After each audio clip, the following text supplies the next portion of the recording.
I have to apologize. Miss Universe 2015 is Philippines. It was a moment that could go down as the most memorable in pageant history. Most of the world will remember the mistake. But for Filipinos, it was a crowning moment 42 years in the making. Their third Miss Universe, Pia Wurtzbach, coming home to a royal welcome.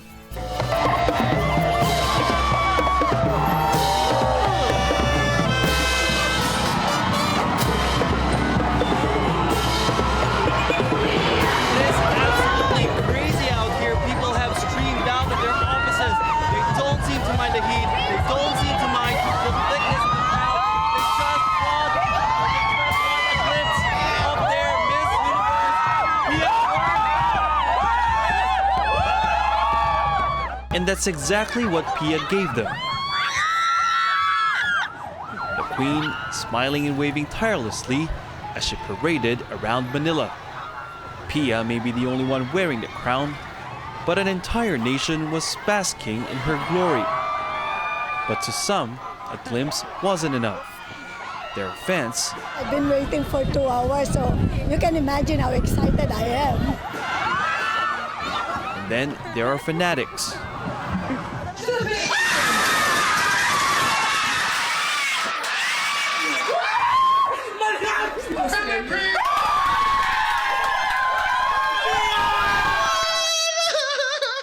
This is Carmelo Gutierrez and his friends watching the Miss Universe pageant in 2010. It was the year they started their annual viewing party, which is really more than just sports fans watching, let's say, the World Cup in a bar. What we do is we draw lots. So we put the name of the country, for example, in the top 5. all of those who are in the top 5. So someone knows who's Miss Venezuela, who's Miss Only Philippines. you. Yeah. Only you. We don't So tell. it's a surprise. It's a surprise. And this year I won because I got Miss Philippines. And this crown is passed on. Yeah. You know, Each of them has a different role model. my grandmother. Whenever she watch Binibining Pilipinas, she has pen and paper. In a different story. Our family went here in Manila for the wedding of my brother. But interestingly, I asked my mom if I could stay in the house to watch Miss Universe instead of attending the wedding of my oldest. Are you serious? What was it about beauty pageants? Actually, my right term is beauty pageants is aspirational. Okay. It's someone else's dream, although you can't be there on stage, but it's so fulfilling to see your bet or someone who embodies a beauty queen qualities. Wendell Capili, author of Mabuhay to Beauty, Profiles of Beauties and Essays on Pageants, offers a similar explanation. Not all of them, of course, but there are members of the LGBT community who look at pageants as also a form of aspiration because they want to be a beauty queen, but they can't join a legitimate pageant. There are gay pageants, of course, but since they can't be Miss Universe, they look for one who will be one. What happened? Al Villanueva found one in 2010 Miss Philippines Universe, Venus Ra. They went to the same school and had worked together in a fashion show. I told myself that, my gosh, one day, I will watch Miss Universe and the representative is someone I know. And it did happen. And from then on, my gosh, Miss Universe will always be a top priority for me. Well, Venus finished fourth runner-up.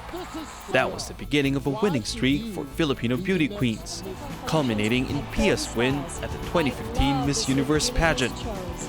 What are the factors that went into this kind of winning streak that the Philippines has had in the beauty pageant world? Number one would be the rigid training that our candidates, that our delegates undergo for their international pageants. The preparations are really very, very tedious. And we have to give it to the organizers of these pageants. Now let's do the neck exercises. Training starts way before a girl wins a pageant, in so-called beauty camps run by the likes of Rogel Flores. He's produced, among others, 2 Miss International and 3 Miss Earth titleists. So we have reached the age wherein the training here in the Philippines is super at par or even more than our global counterparts. And we have proven the track record. Miss Universe, Miss World, Miss International, the Philippines has won them all. These girls want to follow in the footsteps of Filipino beauty queens, past and present, and they're working hard to make it happen. There are exercises for posture, the sway of the arms, tilt of the head, balance, and everything else in between, all while standing in 6 or 7-inch heels. And if those aren't torture enough, there's Rogel's trademark duck walk. It's how his girls learn to swing their hips while walking. All this on top of dieting, going to the gym, personality development, and mind exercises for the dreaded question and answer round. I consider beauty aspirants as beauty athletes. You know why? Because they have what we train, what we teach them, they should employ it 24/7. Okay. So when they get out of the beauty camp, yes, they still have to practicing. practice it, even at home, at school, the right stance, the right proper posture, back posture, everything.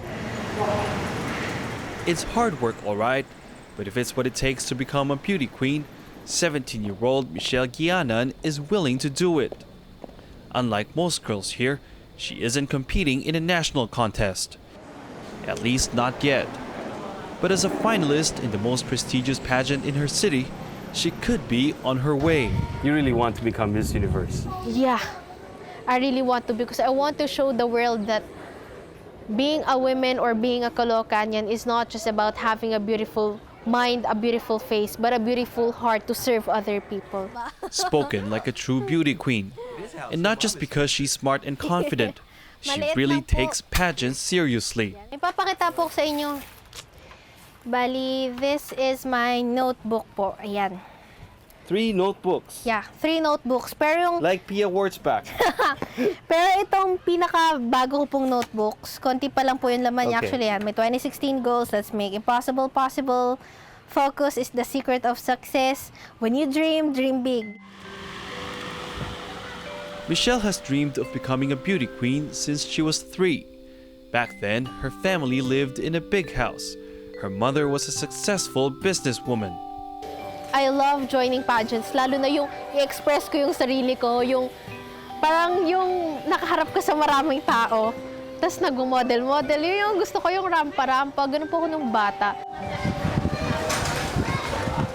But an unfortunate chain of events took over Michelle's life. Her parents parted ways. Her mother went bankrupt. And they ended up here, in a tiny room next to a slum community. When life changed, how did that also change your perspective towards joining beauty pageants? Actually, when my life changes, yung perspective ko po about joining pageants, nag-iba eh. Ang nangyari, parang contest is my business. Parang naging ganun po siya. Kasi there are times na even hindi ko naman talaga gustong sumali ng pageant na yon, pero gugustuhin mo eh. Lalo na kapag ka po yung time na walang-wala kayo. She wants to finish her school and work. But just like any business, there's considerable investment. The dresses, jewelry, and accessories, they don't come free. So whatever Michelle can't afford, her mother tries to provide. How much of a stage mother have you become? Before she joined for, I remember that very far, but I joined her and I look for money to pay our pamasahe and our food. I'm washing clothes for other people's clothes and massage. I'm doing that. And if she has to make her daughter's clothes, she will. Beauty pageants may be seen as exploitative in other cultures, but to Michelle, her mother, and many other Filipino women, it's become a matter of survival. It's aspirational that at some point, many of these families would want a family member to win because it will be the gateway for further success. It may cause the family to improve their financial status. For the girl, it may give her a chance to get a good job, to be able to finish school, send her siblings and family members to school, a better life for the family. It will also enable the girl not only to marry well, but make a difference in her community. For Michelle, the Miss Caloocan pageant could be it.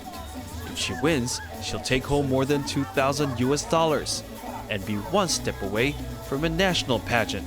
So this is it. It's Michelle's big night, the coronation night of the 2016 Miss Caloocan Beauty Pageant. Now, this may just be a local beauty pageant, but judging from what I saw during rehearsals, it's going to be quite the show. 2016! Michelle was among 17 contestants. Michelle GIANAN, 17, Barangay 118! Each of them had supporters in the crowd. Michelle had her mother. All the duck walking and arm stretching, now manifesting as she worked the stage in swimsuit and an evening gown. The reason why they sustained their popularity in the Philippines was because many of these women who had actually won pageants and made their lives more relevant are not just beautiful women, but they became movers, leaders, and shakers in the respective communities. The Philippines' first Miss Universe, Gloria Diaz, is an accomplished actress. Miss Universe 1973 Margie Moran is a prominent peace advocate. Now Pia Wurtzbach is raising awareness on HIV. Join the magic circle of 10. Candidate number. Michelle's chosen the same vehicle to get where she wants to be in life. Unfortunately, this wasn't her night. She failed to make it to the top 10. But she's not giving up. Why should she says, when the reigning Miss Universe didn't. Talagang pinanood ko po siya. It was really cool. Naiyak nga po ko eh. Kasi yung story niya po na she joined Miss Philippines 3 times, tapos yung pinaka-first na contest niya, nag-first runner-up siya. Nung second, hindi siya nagtagumpay eh. Nung third, yun na talaga yung na-achieve niya yung Miss Universe. So, na-inspire ka doon? Opo, na-inspire po ako doon na yung hindi po kailangan maging hadlang yung kahirapan for achieving your dreams. And if it's going to take 1, 2, 3 more pageants to fulfill her dream, Michelle says, then so be it.